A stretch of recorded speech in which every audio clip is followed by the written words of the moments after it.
What's up, y'all? It's Will here at Schedulefly.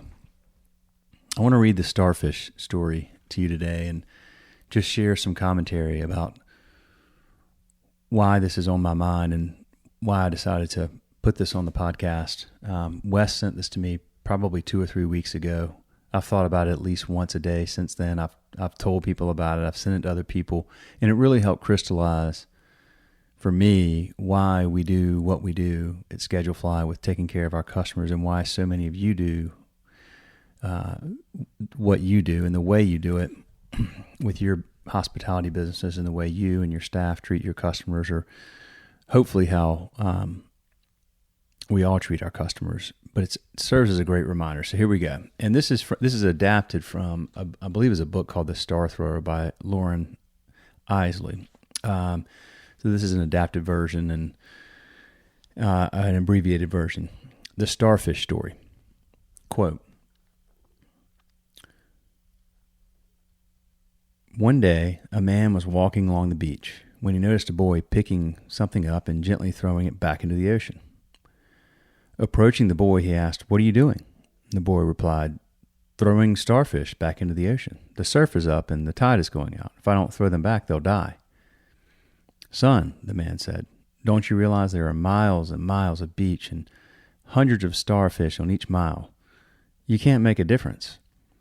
After listening politely, the boy bent down, picked up another starfish, and threw it back into the surf. Then, smiling at the man, he said, 'It made a difference for that one.'" So that's it. That's the starfish story. Short, sweet, makes a powerful, powerful point. One of the things that we've tried to emulate here at Schedulefly is what we see from the people we serve: independent hospitality businesses, small businesses, people that really care about each interaction with each customer and the difference that makes. It's not something you can quantify. It's not something you can measure. It's not something you can scale, and when you start thinking about growing a business, dealing, you never hear, you don't see a spreadsheet with a business plan and, number of positive customer interactions and how that will scale into some massive $100 million business. No. But I think a lot of folks, the folks we serve and the folks that inspire us, and the way we've tried to run this business for 15 years is each interaction with each person is worthy of time and attention and care and thoughtfulness. And, in our case, we can't stand across the register or at the table and look them in the eye, but we sure try to as best we can over the phone or through our email or however we might interact with people. We focus, we take the time to make sure we're listening to them, taking care of their needs, letting them know that we appreciate them, thanking them for their business, talking to them about what else is going on, anything we can do to make each interaction more than just a transaction, right?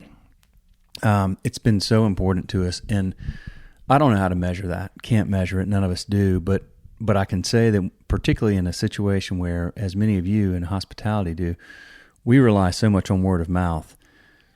Boy, does it scale. It scales in a way that you can't measure, and you don't want to measure because you're not doing it for that reason. You're doing it because it's the right thing to do, and it's how you're wired, and it's how you want to treat people, and it's how you'd want to be treated, right? But when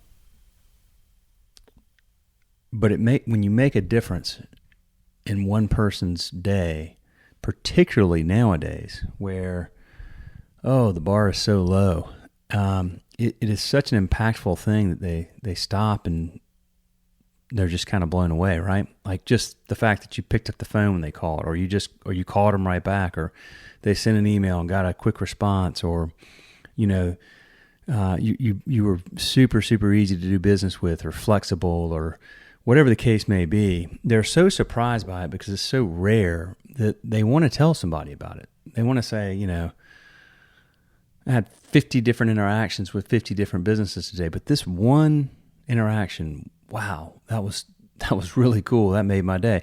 I'm going to make sure I tell somebody about that company or that business or that restaurant or that boutique hotel or that coffee shop or whatever, right? I mean, it is so, I won't say it's easy to execute. It's easy to execute if you own the business and it's your baby and you care deeply like all of us do. Much harder when you're hiring people and trying to teach them that ethos. But boy, when you can pull that off, it makes an absolute world of difference in today's time where everything is so transactional and so impersonal and, bad experiences are the norm and lame customer service is the norm. So, walking along the beach, picking up those starfish. Yeah, there's hundreds of starfish every mile and there's many, many miles ahead and you'll never get to all of them. But each one you toss back in makes a difference to that one. And, that's why it's worth doing. Thank you all for listening to this. We got some more owner interviews coming up soon. In fact, today is Monday, and we have an interview tomorrow. So stay tuned. Thank you all for listening, and have a good one. See you.